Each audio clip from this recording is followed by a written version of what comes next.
উপস্থিতি খুব মনোযোগ দিবেন। আল্লাহর নবী সালাতুল কুসুফের নামাজে নামাজ পড়তেছিলেন। আল্লাহর হাবিব নামাজ শেষ যাই নামাজ থেকে আল্লাহর নবী সরাসরি দাঁড়ায় আসমানের দিকে হাত বাড়ায় দিলেন। সাহাবীরা বলেন, হুজুর জীবনে কোনোদিন এরকম নামাজ দেখি নাই হুজুর, যাই নামাজে দাঁড়াইয়া কেন আসমানে হাত বাড়াইলেন? আল্লাহর হাবিব ডাক দিয়ে বলেন, সাহাবীরা রে, আমি আল্লাহর জান্নাত দেখেছিলাম, জান্নাতের মধ্যে খুবই সুন্দর জান্নাতি আঙ্গুর ফল দেখেছিলাম। আমি মদিনার মানুষের জন্য ওই আঙ্গুর আনার জন্য হাত বাড়িয়ে দিয়েছিলাম। যদি আঙ্গুর আমি আনতাম তাহলে কিয়ামত পর্যন্ত জান্নাতের আঙ্গুর, আমি যদি আঙ্গুর আনতাম তাহলে আঙ্গুর আনলে মদিনার মানুষ কিয়ামত পর্যন্ত এই আঙ্গুর খেয়ে শেষ করতে পারতো না। সাহাবীরা রে, এইখানে দাঁড়াইয়া আমি রব্বুল আলামিন আমি রসুল জাহান্নাম দেখলাম, আমার রব আমার জাহান্নাম দেখাইলেন। সাহাবীরা রে, আমি জাহান্নামের ভিতরে অধিকাংশ শুধু নারীদেরকে দেখেছি, মহিলা মহিলা। এবার বেটিটা আমার আর খাইতে দিত না, কাজ হয়ে গেছে। ওদিক কি দেখছি, মহিলারা কি আছে? এরা কি দেখতেছে আমরা রে? মাইটি ফেলছে রে। মা বোনেরা, শুধু নারী আর নারী জাহান্নামে কুফরি করবে বলে না, তাহলে আপনি নবীর সঙ্গে কি তারা কুফরি করবে বলে না? তাহলে হুজুর কার সাথে তারা কুফর করবে, কার সাথে তারা নাশুকরিয়া করবে? বলে স্বামীর সঙ্গে তারা কুফর করবে। বলে হুজুর সেটা কেমন? বলে তুমি তোমার স্ত্রীকে যদি সারা জীবন ভরণ পোষণ দাও, তার প্রয়োজন তুমি যদি তার মিটাও, জীবনের কোনো এক বেলায় যদি তার প্রয়োজন তুমি পুরা করতে না পারো, তোমার স্ত্রী বলেই ফেলবে, স্বামীরে সারা জীবনও তোমার কাছ থেকে কিছুই পাই না।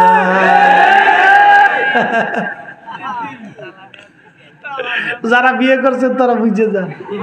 সাদাকা রাসূলুহুন নবিয়্যুল হাবিবুল কারীম, আল্লাহর নবী সত্য বলেছেন, আল্লাহর নবী মিথ্যা বলেন নাই, আল্লাহ নিজে মিথ্যা বলেন নাই, আল্লাহর রাসূল মিথ্যা বলেন নাই। কথা বলেন ঠিক না? আর বুঝাইতেছি, মনোযোগ দিয়ে, এখান থেকে বুঝার অনেক কিছু আছে। আলিফ লাম মিম।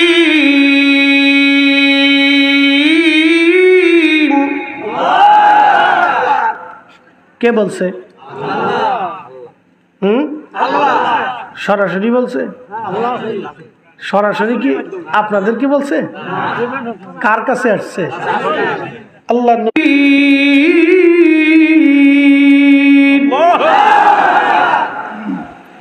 আল্লাহ তার রাসূল কারীমের কালব মোবারকে কথাগুলি বাক্যগুলি আল্লাহ নাজিল করলেন। আল্লাহর নবী জবান দিয়ে বললেন, সাহাবীদের সামনে বললেন, আবু বকর, ওমর, উসমান, আলী, তালহা, জুবাইর, আব্দুর রহমান ইবনে সাদ বিন আবি ওয়াক্কাস, আবু উবাইদা ইবনে জাররাহ, সাদ ইবনে জুবাইর, হযরত আবু হুরায়রা, আম্মা জান আয়েশা, খাদিজাতুল কুবরা, তাহেরা তয়্যিবা আম্মা জান, হযরত সাউদা আম্মা জান উম্মে হাবিবা, উম্মে সালমা রিদওয়ানুল্লাহি তাআলা আলাইহিম আজমাইন। আল্লাহর নবী সাহাবীদের সামনে যখন এই বাক্যগুলি বললেন, সাহাবীরা বিনা শব্দে, বিনা বাক্যে আমার রাসূলের কথাগুলি মেনে, আইব মুক্ত জেনে, দোষ মুক্ত জেনে, নিষ্পাপ মেনে আমার রাসূলের কথাগুলি সাহাবীরা মেনে নিয়েছে। কথা বলেন ঠিক কিনা? এজন্য রসুল মানলে আল্লাহ মানা হয়ে যায়, নবী মানলে আল্লাহ মানা হয়ে যায়, নবী মানলে আল্লাহ মানা হয়ে যায়, নবীর দল হলে আল্লাহর দল হয়ে যায়, নবীর আদর্শ মানলে আল্লাহর আদর্শ মানা হয়, নবী ভালোবাসলে আল্লাহ ভালোবাসা হয়ে যায়, নবীর পক্ষ হলে আল্লাহর পক্ষ হয়ে যায়, নবীর কথা মানলে আল্লাহর কথা মানা হয়ে যায়। কথা বুঝে তারপরে যাবে। এই কোরআন আল্লাহ বললেন, ওয়াল্লাযীনা ইউমিনুনা বিমা উনসিলা ইলাইকা ওয়া মা তারা সফল কাম হবে, সফল কাম হয়ে যাবে। এই কোরআনে যাহা আছে তাহা তাদেরকে মেনে নিতে হবে। অর্থাৎ আল্লাহ তো নিজে সরাসরি কোরআন আমাদেরকে ঢেলে দেন নাই, কালবে ঢেলে দিয়েছেন নবী। নবী জবান দিয়ে বলেছেন কোনটা কোরআন হবে কোনটা হাদিস হবে। আল্লাহ নবী জবান দিয়ে বলেছেন, বলার কারণে আমরা বুঝতে পেরেছি এটা কোরআন আর এটা হাদিস। বুঝতে অসুবিধা হচ্ছে আপনাদের? হাত উঁচা করে বলেন তো, চুপচাপ বসে দিচ্ছেন। নারে তাকবীর, হাত নামান, হাত নামান। বুঝতে হবে, না বুঝলে তো বিপদ। এই জন্য আল্লাহ রসুল সত্যবাদী, আল্লাহ নবী কি নির্ভুল। কথা কন না কেন, কি ভুল? একসাথে বলেন, একসাথে মাসুম। জোরে বলেন কি? আইব মুক্ত, ত্রুটি মুক্ত। কেউ যদি বলে রসুলের ভুল ছিল, ওরে একবারে কায়দা মতো একবারে ঠেকার উপরে 100টা জুতা দিয়ে ফিটাইয়া ওরে দেশ সারা করতে হবে। আল্লাহ রসুলের জীবনে ভুল হতে পারে না, নবীর জীবনে ত্রুটি হতে পারে না, নবীর জীবনে খাতা হতে পারে না। নবীর জীবনে ভুল হলে তাহলে কোরআনের উপরে প্রশ্ন আসবে। এই কথা সারা জীবন মনে রাখবেন। আমি আপনাকে সূত্র থেকে স্কয়ার প্লাস বি স্কয়ার দিয়ে বুঝাই দিলাম। তাহলে এই কালামের ভিতরে ভুল আসবে। ওয়াল্লাযীনা ইউমিনুনা বিমা উনজিলা ইলাইকা। আল্লাহ তাকিদ দিচ্ছেন, আল্লাহ বুঝাচ্ছেন, ইলাইকা আপনার উপরে যাহা অবতীর্ণ হয়েছে তার উপরে নিষ্পক্ষ হিসাবে, নিশ্চিন্ত হিসাবে, বিনা বাধা বিনা চিন্তায় বিশ্বাস করতে হবে। আপনাদের কথা কন্যা মনে আছে? এখানে আমরা অনেক কোয়ালিটির মানুষ আছি, বিভিন্ন দরবারের মুরিদ আছে, আছে না ভাই? আমার পীর মুর্শিদের দরবারের মুরিদও আছে। আচ্ছা বলেন, বিভিন্ন রাজনৈতিক দলের লোক আছে, বিভিন্ন ঘরানার মানুষ আছে, আছে না ভাই? আছে। কোরআন শরীফ কি আমাদের জন্য ভিন্ন ভিন্ন আলাদা না কি বলেন? এই কোরআনে যাহা আছে সব মুসলমানের জন্য তাহা। এখানে যাহা হারাম আছে সবার জন্য তাহা হারাম। এখানে যাহা হালাল আছে সবার জন্য তাহা হারাম হালাল। এখানে যাহা হুকুম প্রদান করেছেন করার জন্য সবাইকে তাহা করতে হবে। কথা ঠিক কিনা? কোনো সন্দেহ নাই। এখানে আল্লাহ যাহা করতে বলেছেন আমাদের আখিরাতে বিশ্বাসী হন, যদি কবরে বিশ্বাসী হন, যদি মেহেশ্বরে বিশ্বাসী হন, যদি রসুলের সুপারিশে বিশ্বাসী হন, যদি আল্লাহর নবীতে বিশ্বাসী হন, তাহলে আপনাকে এখানে যা আছে সব মেনে নিতে হবে। কোনো সন্দেহ নাই। প্রিয় উপস্থিতি আমার, খুবই মনোযোগের সাথে কথা শুনবেন। ঈসা রুহুল্লাহ আলাইহিস সালাতু ওয়াস সালাম পাহাড়ের পাশে হাঁটে, দেখে মস্ত বড় একটা পাথর পড়ে আছে, সুন্দর সাদা মার্বেল পাথর। হযরত ঈসা রুহুল্লাহ আলাইহিস সালাম ডাক দিলেন, আল্লাহ, এত সুন্দর পাথর তো জীবনে কোনোদিন দেখি নাই, এত ধবধবে সাদা পাথর রব্বি, এত সুন্দর পাথরের মধ্যে কি আছে? রুহুল্লাহ আলাইহিস সালাম লাঠি দিয়ে পাথরের মধ্যে আঘাত করলেন, পাথরখানা ভেঙ্গে দুইটা টুকরা হয়ে আলাদা হয়ে গেল। ঈসা নবী লক্ষ্য করলেন পাথরের ভিতরে একজন আল্লাহর বান্দা, সবুজ পোশাক পরিহিত, সবুজ লাঠির উপরে ভর দিয়ে দাঁড়ায়া দাঁড়ায়া আল্লাহর জিকির আদায় করতেছে। জোরে বলা যাবে কি মারহাবা, লা ইলাহা ইল্লাল্লাহ।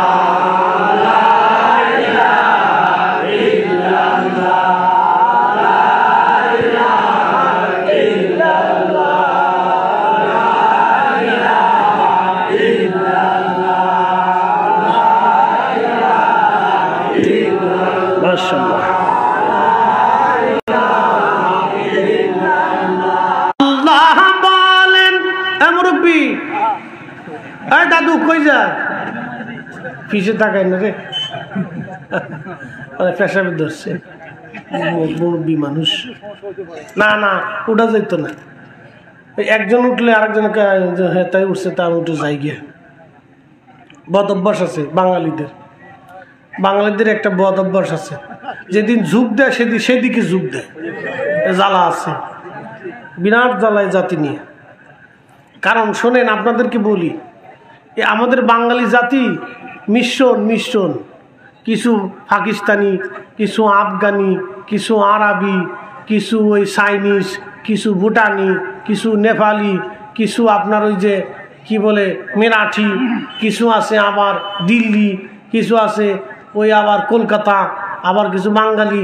এই ভাটির দেশ সকাল লু খাইতা না বিকেল লু খাইতা। আর চট্টগ্রামে গেলে আপনি কিছু বুঝতেন না, যে বাংলা না হিন্দি না উর্দু বুঝার কেদা নেই। একই দেশের সিস্টেম, দুই জায়গায় দুই সিস্টেম, কিছু বুঝতেন না। হারা নিজেরা যদি ঝগড়া বাঁধায় তা আর উপায় নেই। আর দুই বেডি ঝগড়া করে তাই তো হয়েছে কাজ, তো কাজ হয়ে গেছে। হাজিরিন হাজারাতে ইসারুহুল্লাহ, দেখে রে পাথরের ভিতরে একজন আল্লাহর বান্দা দাঁড়িয়ে দাঁড়িয়ে আল্লাহর জিকির, না আল্লাহর কালাম, আল্লাহর জিকির, দুরূদ শরীফ আল্লাহর নবীটা। কিন্তু কোরআন শরীফ জিকির আল্লাহর। যেই মজলিসে কোরআন তেলাওয়াত হয় ওটা আল্লাহর জিকিরের মজলিস, যেখানে আল্লাহর জিকির হয় সেটাও আল্লাহর জিকিরের মজলিস, যেখানে দোয়া হয় ওটাও আল্লাহর জিকিরের মজলিস, যেখানে নামাজ হয় ওটাও আল্লাহর জিকিরের মজলিস, যেখানে হাদিস তেলাওয়াত হয় ওখানে আল্লাহর জিকিরের মজলিস, যেখানে দুরূদ শরীফ হয় ওটাও আল্লাহর জিকিরের মজলিস। বাবাজি, এইগুলি আল্লাহর জিকিরের মজলিস। নবীজি বলেন, সাহাবীরা রে, দুনিয়াতে যদি তুমি জান্নাতের বাগান পাও, ওই জান্নাতের বাগানে যায় বসো। সাহাবীরা বললেন, মা রিয়াজুল জান্নাহ ইয়া রাসূলুল্লাহ, নবী গো, জান্নাতের বাগান তো চিনলাম যাবে কি? আল্লাহু আকবার। কিসের মজলিস? জিকিরের। জোরে বলেন, কিসের বাগান? জান্নাতের। এনে জান্নাতের বাগানে বসবেন, দোয়া জমাতের সাথে করবেন। একার চাইতে জমাতে ভালো, বলে দিয়ে যাই। নামাজ কি একা পড়বেন না জমাতে পড়বেন? একার চাইতে জমাতে পড়া ভালো। এই যে মাহফিল হচ্ছে, জিকির হচ্ছে কার? একা করা ভালো না জমাতে করা ভালো? জমাতে করা ভালো। মাহফিল জমাতে ভালো। জমাত হইলি হিলাকুজ জিকির রিয়াজুল জান্নাহ, এটা বেহেশতের টুকরা হয়ে যায় যদি জমাতে হয়। আর যদি জমাত না হয় তাহলে আপনি একা থাকবেন, এটা জান্নাতের বাগান হবে না। আর যখন একাধিক লোক নিয়ে একসাথে করবেন, সেটা মাহফিলের নামে হোক, ওটা ইস্তেমার নামে হোক, ওটা আপনার ওই কি বলে দুয়ার মাহফিলের মাধ্যমে হোক, ওটা হালকা জিকিরের মাধ্যমে হোক, ওই ইসলামী জলসার নামে হোক, যেই নামে হোক, নাম জারি হোক, কাজ কিন্তু একটাই। কি কথা বল না কেন? কাজ কয়টা? একটাই। কাজ ঘুরে ফিরে একটাই। ও কাজ কিন্তু ঘুরে ফিরে একটাই। মাহফিল শেষে দোয়া হবে কার কাছে? একসাথে বলেন তো, চাবো কার কাছে? মিলাদের পরে শেষে দোয়া হয় কার কাছে? না, ওইটা রসুলের কাছে চায়। হ্যাঁ, তো খালি বেদাত বেদাত কে ছিলেন কে? না, আজের খালি সমাজের ভিতরে ফেতনা সৃষ্টি করবেন না। এই ফেতনার কারণে আজকে আমরা মুসলমান ভাগে ভাগে ভাগ হয়ে একবারে দলে দলে দলে দলে উপদলে দলে উপদলে গোত্রে গোত্রে কমে কমে ভাগ হয়েছে। একটা আরেকটার দেখতারি না, একটা আরেকটার দেখতারি না। কি কথা কর না কেন? এগুলি করবেন না। আবারও কবে আল্লাহর বান্দা খুশি মানে যদি আপনাকে খাওয়াইতে চায় খাওয়ান। আল্লাহ রাসূল সহিহ বুখারীতে বলছে, উম্মত তুমি জাহান্নাম থেকে বাঁচো, তোমার ভাইকে একটা খুরমা খেজুর খাওয়াইয়া হলেও জাহান্নাম থেকে বাঁচার চেষ্টা করো। এখানে অনেক হাজিরা সম্ভবত আছেন, দেখবেন মদিনাতে গেলে মদিনার ছোট ছোট বাচ্চারা অরিজিনাল মাদানি যারা, তারা খেজুর নিয়ে আসে। খেজুর এনে এনে ওহুদে ঘুরে, মদিনা দিয়ে ঘুরে, তারপরে ওই যে জিয়ারার যে জায়গাগুলি আছে, এই জায়গাগুলি খেজুরের ওই কার্টুনগুলি নিয়ে নিয়ে বাচ্চারা ঘুরে আর সময় খেজুর খাওয়ায়। একসাথে বলবেন না মারহাবা? সবাই কি খাওয়ায়? খেজুর খাওয়ায়। আচ্ছা, আপনারা বলেন তো, হজে যারা যায় পার্সেন্টেজ হিসেবে তারা কি সবাই দরিদ্র? 95% লোক হলো ধনী, পয়সাওয়ালা। কি কথা ঠিক কিনা? তুমি জাহান্নাম থেকে বাঁচার চেষ্টা করো। একসাথে বলবেন আল্লাহু আকবার। এই জন্য আপনার বাড়িতে যদি একজন মেহমান যায়, কিছু না হলেও 1 গ্লাস পানি দিয়ে হলেও আপনি খাওয়াই তার মেহমানদারি করবেন। এই নীতি যেন থাকে। আপনি জীবনে কোনোদিন মাদানি বাড়িতে গেলে, আল্লাহু আকবার, অরিজিনাল যারা মাদানি আনসারি এদের বাড়িতে গেলে জীবনে আপনাকে একটা খেজুর না খাওয়া হলেও আসতে দিবে না। আমি এবছর হজে গেছি, তা আমার এই হেরেমে বসে রয়েছে। আমি তো দীর্ঘ সময় ওই আসরে যাইতাম, একবারে মাগরিব এশা পড়ে এক অজুতেই এশা করে আমি চলে আসতাম। হেরেমে বসতাম, একবারে আসরের সময় যায় বসতাম, আসরের নামাজ পড়ে বসে কোরআন তেলাওয়াত করতাম, হাদিস পড়তাম। তো হেরেমে দীর্ঘ সময় বসে থাকতে থাকতে আমি চিন্তা করতাম যে অজু যাতে ছুটে না যায়। তো অনেক সময় অ্যাসিডিটি হইতো, খাইলে অ্যাসিডিটি হয়, মানে গ্যাস হইতো। তা আমি খাইতাম না, আমি একবারে শুধু মাঝে মধ্যে একটু জমজম খাইতাম। তো পানিও, তো মাঝে মধ্যে খেজুর টেজুর নিয়ে আসতাম, আমি খাইতে অপরক, আমি না করতাম। একটা আরবিরা খুব বেজার হয়ে যেত, আমার উপর রাগ করতো, তুই খাবি না কে? আমি দিতেছি, তুই খাবি না কে? আমি বেজার হইতাম। আমি তার বুঝাইতে পারতেছি না যে আমার সমস্যা, এটা বুঝাইতে ও জোর করে আমার খাওয়াবে। তো তুই খাবি না কে? খাইতেই হবে তোর। খেজুর নিয়ে আসতো, বিভিন্ন খাবার নিয়ে আসতো, আমার জোর করে খাওয়াবে। তারা মেহমানদারিটাকে এইভাবে প্রাধান্য দেয়। তো এটাকে এগুলি আপনারা এনকার করবেন না, মানে খারাপ মনে করবেন না। মুসলমান খাওয়া নিষেধ করবেন না। আপনি খেজুর পারেন খেজুর খাওয়ান, বিরিয়ানি পারেন বিরিয়ানি খাওয়ান, খিচুড়ি পারেন খাওয়ান, ভাত পারেন খাওয়ান, বিস্কুট পারেন খাওয়ান, যেটা হালাল খাবার হলেই চলে। ঠিক আছে কিনা? কি খাবার? হালাল খাওয়ান। একটা খেজুর দানা হলেও খাওয়াই হলেও জাহান্নাম থেকে বাঁচার চেষ্টা করো। আল্লাহ রাসূল ও বাপ চিনে না, তালুই চিনে না, খালুই চিনে না, ফুবু চিনে না, ও উস্তাদ চিনে না, মুরব্বী চিনে না, দাদা চিনে না, কিচ্ছু চিনে না, খালি সামনে ভুম ভুম ভুম ভুম ভুম ভুম ভুম ভুম করতে, সালাম কালাম কিচ্ছু নেই। দিন দিন দিন দিন যত যাচ্ছে আদব উঠে যাচ্ছে। মুসলমানের সন্তানদের আদব থাকতে হবে। কথা বলেন ঠিক কিনা? আদব থাকতে হবে, অবশ্যই আদব থাকতে হবে তার।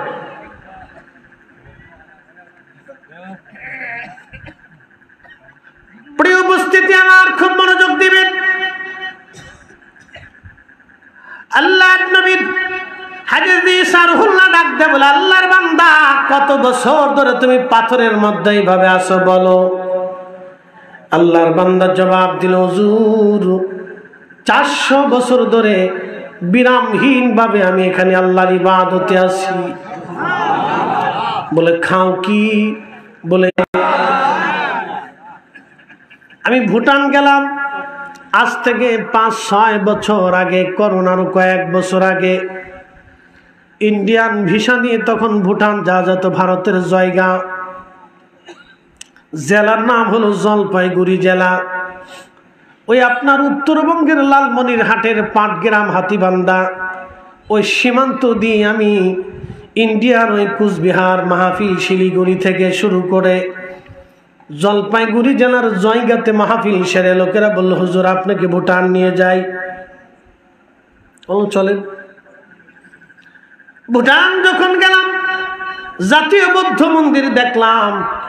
বাবাজি ওরা স্বর্ণ দিয়ে মন্দির বানিয়েছে, আর আমরা মুসলমানরা মসজিদের জন্য ভিক্ষা চাইতে চাইতে হুজুরদের জান শেষ হয়ে যায়।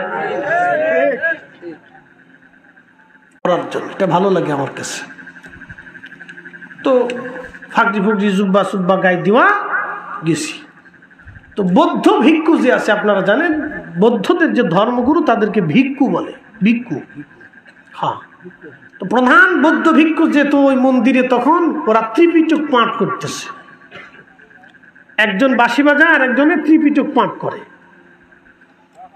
তো প্রধান বৌদ্ধ ভিক্ষু ওই বৌদ্ধর সামনে কি ওরা ওদের পূজা অর্চনা কি আছে না আছে এটা করে। তো আমি ভিতরে ঢুকার পরে আমার দেখার পরে বুড়া আঙ্গুল দিয়ে সম্ভাষণ করতেছে, ঠিক আছে ওয়েলকাম। তো আমি চিন্তা করলাম, তুমি বুড়া দিস, আমার তো জোয়ান দেহে লাভ নাই। তামু এমনি বুড়াটা দিয়ে বললো, ঠিক আছে তুমি যেহেতু ওয়েলকাম করছো তামু ওয়েলকাম।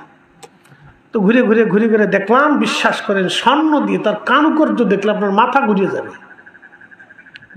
তারা মন্দির বানাইয়া প্রতিমা বানাইয়া কোটি কোটি টাকা খরচা করে তারপরে তারা বলে তাদের ধর্মের ভাষায় বিসর্জন।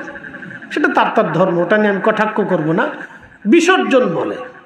তো তারাই কি করলো, মন্দিরগুলির সব প্রতিমাগুলির নিয়ে পুকুরে নিয়ে তারপরে নদীতে নিয়ে সাগরে নিয়ে ফেলে দিল। কি কথা ঠিক কিনা? সব কি করলো, ফেলে দিল। আমাদের মসজিদ কি সাগরে যাবে? পুকুরে যাবে? এখানে 1 টাকা দিলে যদি আল্লাহর কোরআন বিশ্বাস করে, যদি বলে না হুজুর আখিরাত বিশ্বাস করি, আল্লাহ বিশ্বাস করি, রাসূল বিশ্বাস করি, মরতে হবে আল্লাহর আদালতে দাঁড়াইতে হবে, যদি বিশ্বাস করে থাকেন, তাহলে মসজিদের জন্য আমাদের গলা শুকানোর দরকার না, আপনি নিজে এসে দিয়ে যাওয়া উচিত। কি কথা ঠিক কিনা? আপনার নিজে উপস্থিত হয়ে, 5,000 টাকা দিলাম, 10,000 টাকা দিলাম, আমি 50,000 টাকা দিলাম, 1 লক্ষ, উঠবেন না চাচা, আমি টাকা চাইতেছি না, ভয় নাই না, ওয়াজ এখনো শেষে দেরি আছে, এত তাড়াতাড়ি ভাবছেন ছেড়ে দিতে পারি না, ফজর পর্যন্ত আসেননি আপনারা ইনশাল্লাহ। আচ্ছা, ফজর থাকা লাগবে না, নিয়ত করছেন তাতেই চলবে ইনশাল্লাহ। বসেন, কে উঠবেন না, আমি টাকা চাইনি, টাকা চাইনি, ডর নাই যে পকেট থেকে টাকা উঠে নিয়ে আসবো। আপনার টাকা আপনার পকেটেই থাকবে, দিলি আপনার লাভ, না দিলে আপনার লস। কি কথা ঠিক আছে না? আমার কি লাভ লস আছে? টাকা তো আপনি আমার দিচ্ছেন না, আল্লাহর ঘরে জমা করে যাইতেছে, দিলে আপনার লাভ, আপনার কবরে শান্তি, আপনার মা কবরে জান্নাতে থাকবে, বাবা জান্নাতে থাকবে, ওটা আমার তো কোনো ফাংশন নেই, এটা আপনারই লাভ। দিলে দিবেন, না দিলে না দিবেন, আমি টাকা চাইতেছি না, ভয় নেই, বসেন, উঠবেন না, দোয়া সারা যাবেন না, বসেন। আমি বলতে চাইতেছি যে তারা মিথ্যার জন্য কোটি কোটি টাকা যদি তাদের বিশ্বাসে খরচা করতে পারে, তাহলে আমরা হকের জন্য